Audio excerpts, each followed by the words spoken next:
Somehow the government decided to start issuing visas willy-nilly to people from Gaza to come here. Plainly, very few of them are ever going to go back. As far as I can recall, in order to get a tourist visa, it is a condition that you are planning to return. Australia is the greatest nation on earth. And at the referendum last year, Australians told the elites they want to keep it that way. Is 2024 the year mainstream Australians continue to secure our way of life, or will the elites strike back? In Season 3 of Australia's Future, former Prime Minister Tony Abbott will share his unique insight on the future of the Australian way of life. Hello, Tony, and g'day to all of our listeners. Great to be back for another episode.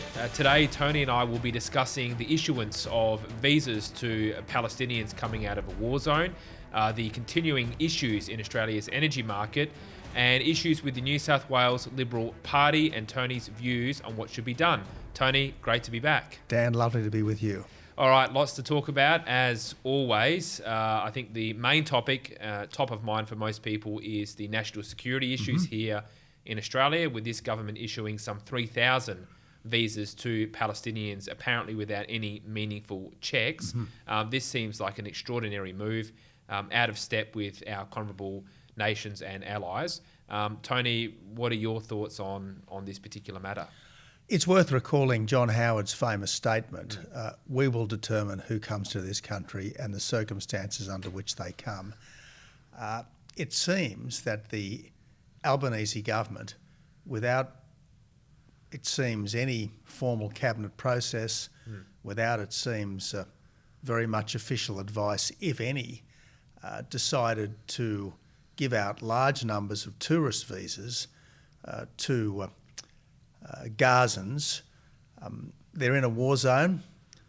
They're ruled by a terrorist organisation.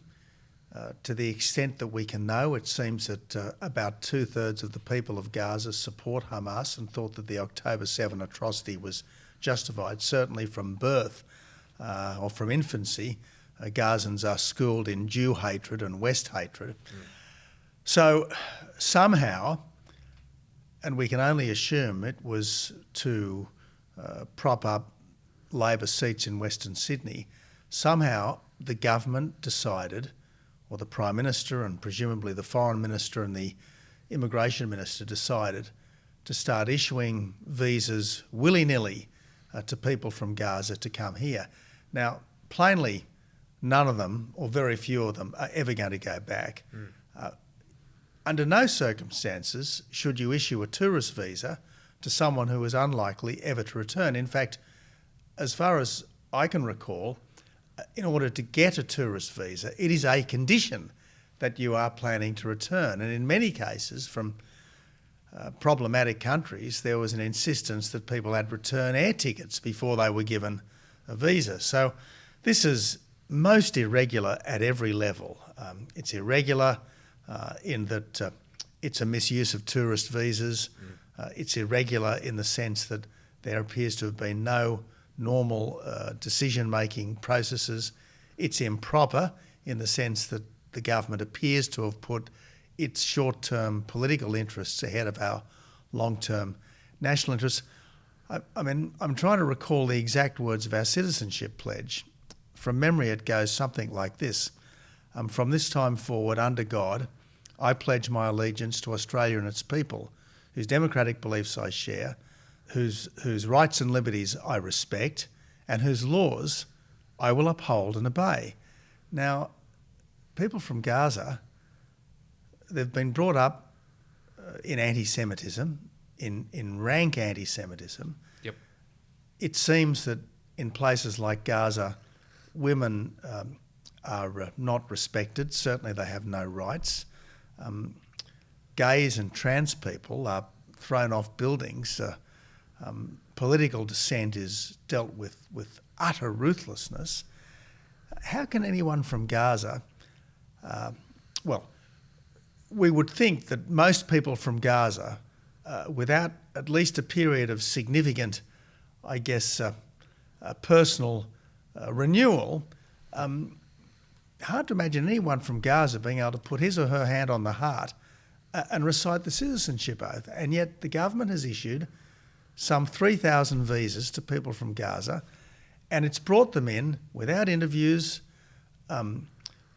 without, it seems, any serious checking, except perhaps a cross-reference to an ASIO watch list. Now, the only people who might know what's going on in Gaza are the Israelis, but it seems that the last people this government wants to talk to is the Israelis, particularly about security issues. There's been no biometric testing, so there's a very clear contrast between how people have come in from this war zone and how people have been brought in previously from other war zones by the Howard government, for instance, in the case of Kosovo, and my own government in the case of people from Syria. In that case, they weren't self-selected. They were chosen by our officials. They had in-person interviews in Jordan. There was biometric testing. There was full security vetting. And we specified that we wanted people from persecuted minorities. And these people were fleeing away from Islamic State. In this case, the people we're taking are presumably fleeing Israel. Now, who is going to fit in best to our country? People who are fleeing an apocalyptic death cult and wanting to live a free life in Australia, or people who are fleeing a liberal democracy? You only have to ask the question to know the answer. Yeah. No, I think that's right. I think it gets to this bigger issue then, Tony, which is what are some of the, processes or requirements that you can have in place with regards to the entry of people from overseas? Because we are now getting into, the values or views that people have. There is a citizenship test. You're supposed to take that citizenship test with fidelity. How many do? I don't know. But I think it's pretty clear that our current system is far too liberal and far too open, and we need to have a recalibration towards those who genuinely identify with Australian values, which is clearly not happening at the moment.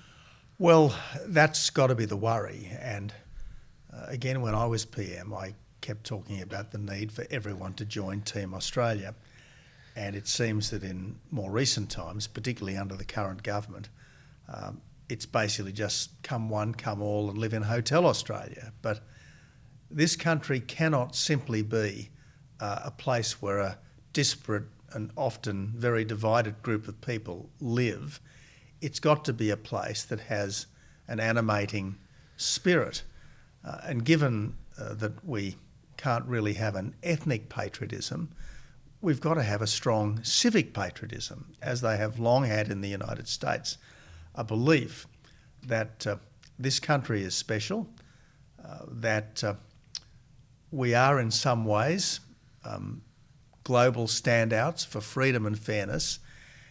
And part of freedom and fairness is accepting that Jewish people have full rights. It's supporting democracy, not theocracy.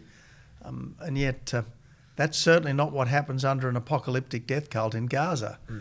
That's why it's so problematic bringing people in from Gaza without checking. Now, one of the most extraordinary features of this issue so far has been the statement from the ASIO boss that rhetorical support for Hamas is somehow okay. Well, there was this weak qualification, if you like, that, it couldn't be an extremist ideology. But what is Hamas if it's not an extremist ideology?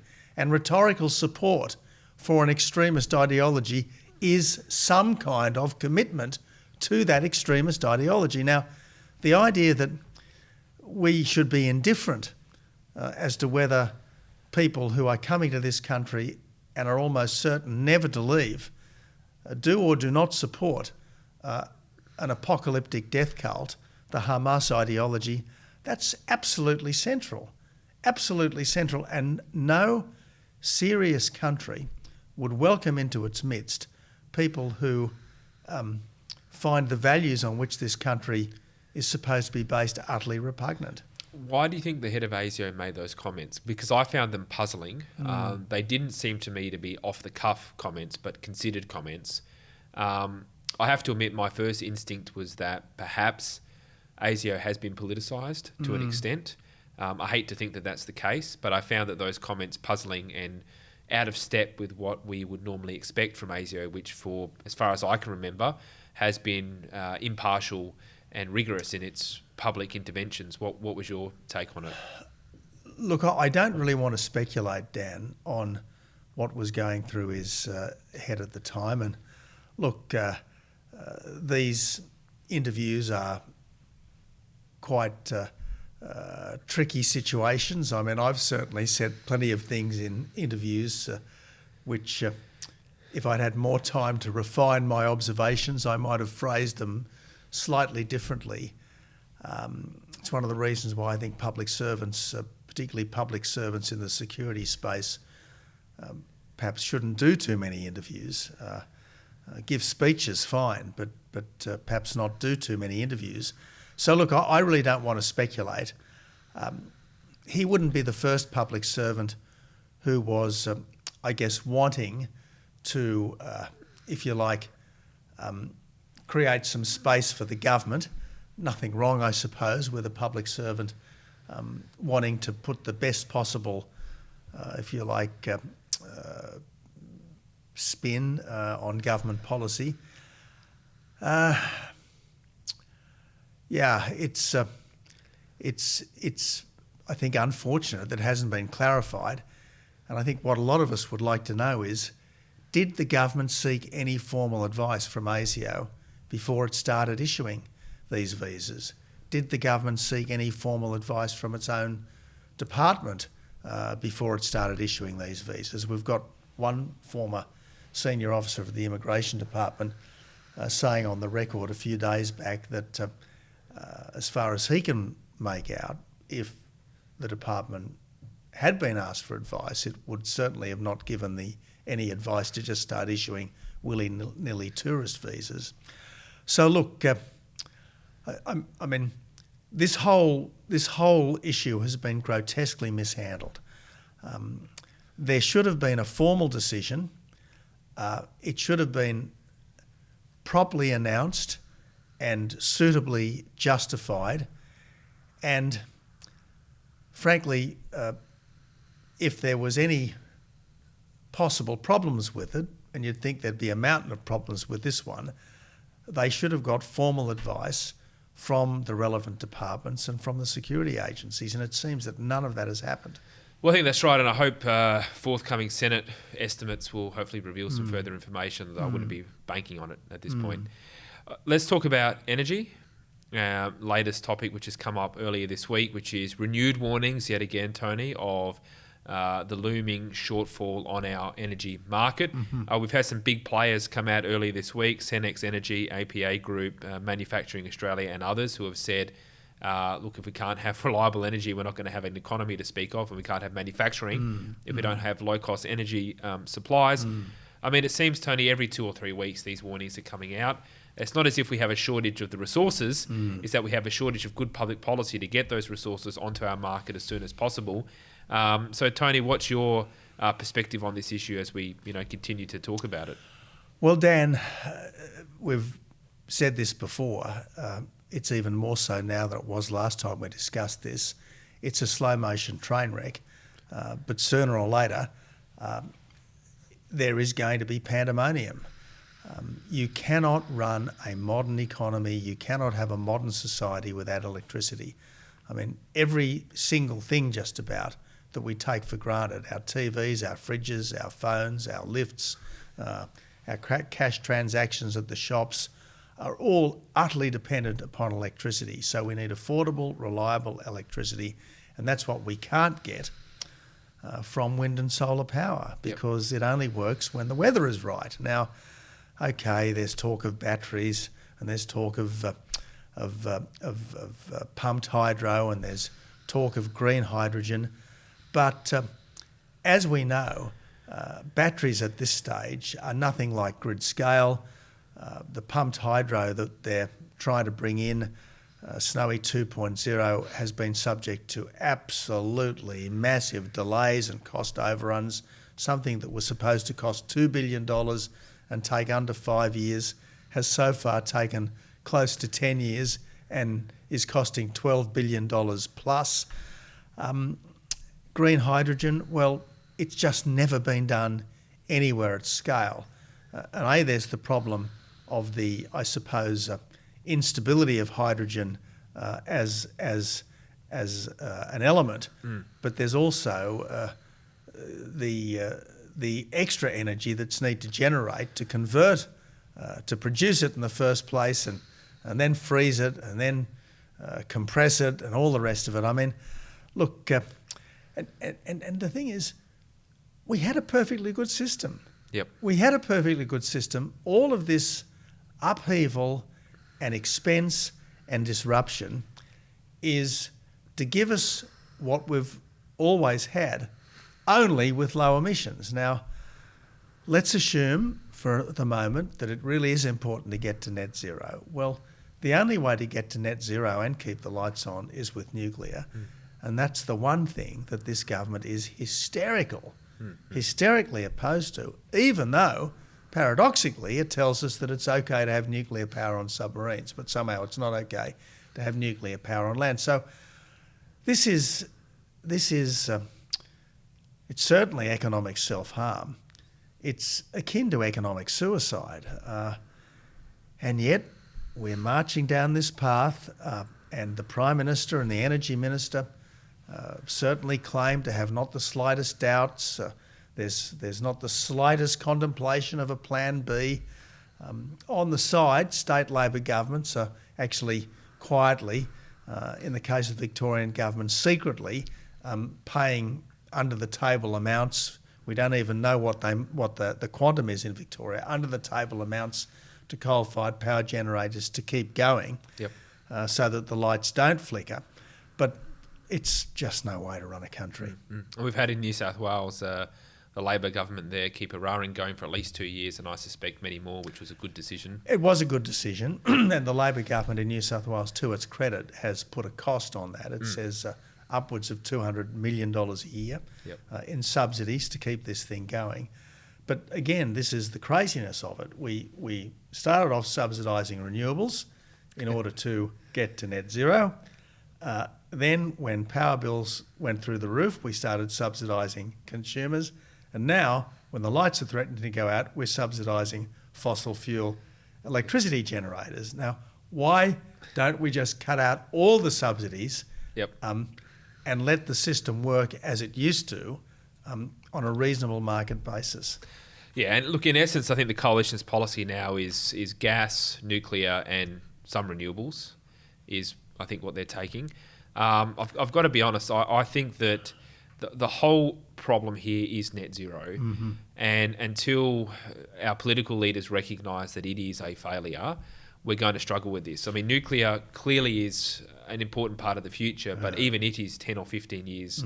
Yes, gas can bridge it, but you just have to have coal-fired power in the system for many, many years to come in order to make sure that the lights stay on and prices come down. I think that's the reality. And I don't know why that should be such a problem, given that a new coal-fired power station has something like 50% emissions of the old ones that we've got. So we could keep coal in the system and still substantially reduce emissions over time. Gas has got under 50% of the emissions of coal. Yep. I think you're right, Dan. We need to see the final evolution of the coalition's energy policy. I think that it is likely to include things like no further coal-fired power closures until there's a reliable alternative, a rapid development of the gas reserves that we know we have, both onshore and offshore, like Narrabri, like Beetaloo, like Browse. I think it's got to include no subsidies for new renewables, because once renewable penetration goes beyond a certain level, it really upends the economics of 24/7 baseload power, nuclear no less than coal.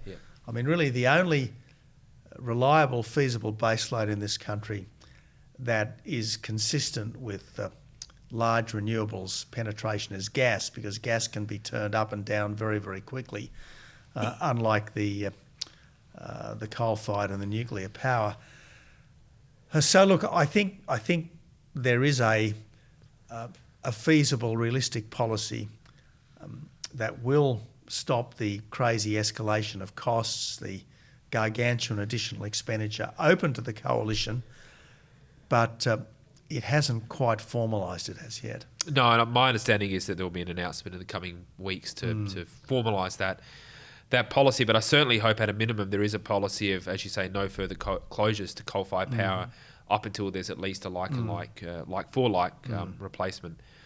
Tony, I'd like to turn to our next topic, which is in relation to the New South Wales Liberal Party. Yeah. So basically a number of issues there. The most recent one was the failure to actually field candidates at upcoming council elections, which is quite puzzling as to why that's taken place. You had some recent comments where, provided that your comments were portrayed fairly, was that you believe there should be a federal takeover of the New South Wales division of the Liberal Party. Firstly, is that the case? And secondly, why do you think that should happen? Well, the first point to make is that it's almost incomprehensible and certainly unforgivable that a political party should fail the basic test of competence, which is getting your candidates' nominations into the system on time. I mean, this is a monumental, epic failure, and there's no point making excuses or glossing over it. It's a monumental failure, and it's fair enough for the state director to have paid for this failure with his job, but frankly, the party president can't wash his hands of this and blame it all on someone else, particularly given that he seems to have been up to his neck in the factional manipulations, which meant that the whole process took far longer than it should and put, so it seems, impossible burdens on the staff at the last minute. Now, having said all of that, I want to appeal to the Liberals of New South Wales not to abandon the party. I know it's incredibly disappointing and frustrating, indeed it's infuriating, but the Liberal Party remains the best hope of good government in this country.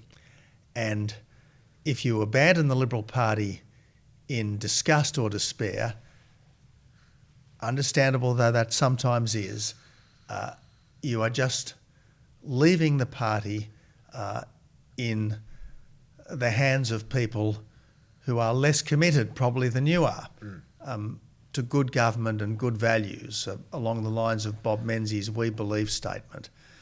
So my appeal to people in the party already is don't abandon it. And my further appeal to people who are not in the party but who normally vote Liberal and regard themselves as supporters of the Liberal Party's positions is please join and make a difference.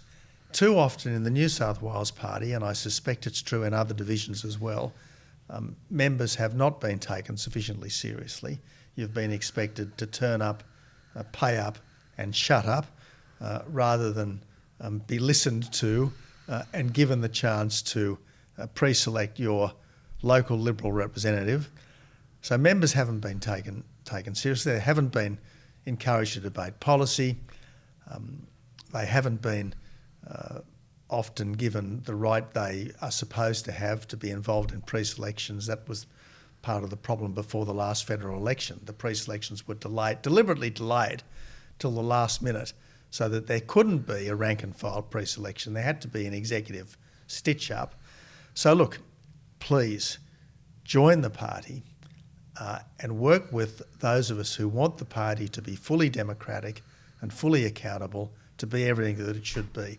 Now, I'm not sure whether there's going to be federal intervention. Should there be? There should be a new constitution, a constitution that doesn't allow for a factional cabal to override the normal rules through use of these so-called special powers. And there shouldn't be a constitution that allows branches to exclude willy-nilly, capriciously, new members and which turned so many branches and the party at large in New South Wales into an insiders club or a closed shop. I mean, there's something like 9 million people in New South Wales. Our actual membership numbers are secret. The current president will apparently not reveal what the membership is, but it's thought to be no more than 10,000. And of those 10,000, probably only 5,000 are reasonably active. To think that out of 9 million New South Welsh people, there's only 10,000 formal members of the party, when, of the, let's say 6 million of them are of voting age, roughly 3 million would vote Liberal most of the time. You'd really think we'd have a bigger membership than that. I mean, in Canada, which has probably about 50% more people than Australia, there's almost 500,000 members of the Conservative Party in Canada. Now, you'd think on a sort of a per capita basis, we'd have something like 300,000 members around Australia. We'd be lucky to have 50,000. And as I said, not many of them are that active. So look, we've got a real job of rejuvenation in front of us, but it's very important that we do it, because in a democracy such as ours, you need the political parties to be functioning well as quality control in the system. And that's why I say, if you're already in the Liberal Party, please don't quit in frustration or disgust. If you normally vote Liberal, please think of joining the party, and I promise you that we are doing our damnedest to try to make sure that the members will get treated with respect and really will make a difference. Well, someone who was recently, and this is without notice, Tony, but someone who recently left the LNP was Gerard Rennick on this topic in Queensland, and he's left to start up his own, party, if you want to call that, because there are issues, well, what he claims were issues, I don't know the details, in the pre-selection in the Queensland LNP pre-selection process. And I think I don't agree with everything that Gerard has had to say, but I would have thought you'd want someone like him inside the tent rather than outside of it. So I was somewhat disappointed that's taken place. I was disappointed too.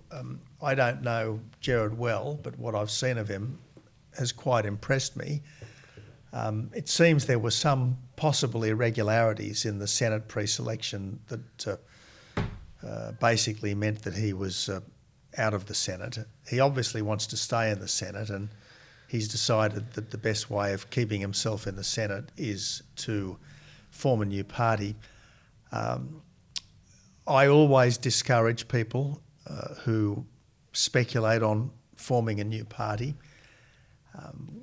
When I lost the Prime Ministership, I had hundreds, if not thousands, of letters and emails, and quite a few of them said start a new party. And I always said to them two things. First, I owe the Liberal Party a lot, and the last thing I want to do is rat on the party that has given me so much. And the second thing I always say is that it's easier to repair an existing party than it is to start a new one. And I fear that Gerard's party will go the same way as Corey Bernardi's party. And frankly, Corey should never have left the Liberal Party. He would still be a significant person in the Senate. He would still be a force for good in our public life had he not left the party. And I suspect the same will be true of Gerard Rennick in a couple of years' time. Well, I think that it goes to the issue of how hard it is in a compulsory preferential voting system as well to get another party up off the ground. It seems to be quite challenging. I think in the UK, we've talked about reform and first past the post. Maybe it'd be a different proposition where 30% of the vote could get you a seat. Here it's much harder. We did have the Shooters Party in New South Wales at a state level for a time, had some seats. One Nation has threatened to do the same in Queensland, but it has, at least on the centre-right, proven quite difficult to get another party up. Well, for it to work, you've got to have a strong basic set of values, and at its best, the Liberal Party has a wonderful set of values. And you've then got to have if you like, a culture, an organisation, a habit of thinking, a habit of acting. These are very, very hard to summon up overnight. I mean, if you go back to the formation of the Liberal Party back in 1944, you had a former Prime Minister who was still in the Parliament leading it, and he wasn't trying to, as it were, replace the UAP. He was trying to bring the UAP into a new and more effective organisation that addressed some of the problems that had bedeviled the United Australia Party, particularly as the Lions Prime Ministership went into its twilight. So look, I'm all in favour of rejuvenating the party that we've got, but I would strongly discourage people from thinking that they help by taking people away from that great task, the great task of rejuvenating the Liberal Party, to start new parties which in most cases are doomed to fail. Well, Tony, I think we'll leave it there for this fortnight's discussion. So thank you very much for your time and your insights as always. Thanks, Dan. This is a production of the Centre for the Australian Way of Life at the Institute of Public Affairs. To find out more, visit australia.ipa.org.au.